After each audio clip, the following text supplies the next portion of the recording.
তো গাইস, আমার মালা গাঁথা কমপ্লিট হয়ে গেছে। তো আমি তোমাদেরকে দেখাবো আমি কিরকম মালা গেঁথেছি।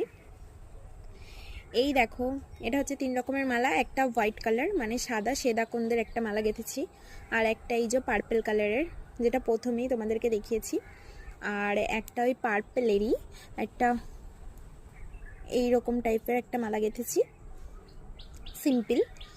আর সব থেকে আমার যে মালাটা গাঁথতে খুব ভালো লাগে এই যে এইটা, দেখো কত সুন্দর, তাই না?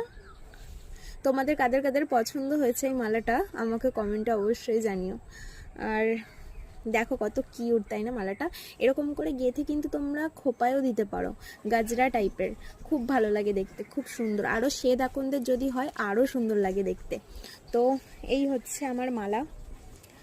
তো তোমরা বলো কোন মালাটা সব থেকে বেশি সুন্দর লেগেছে দেখতে। টাটা।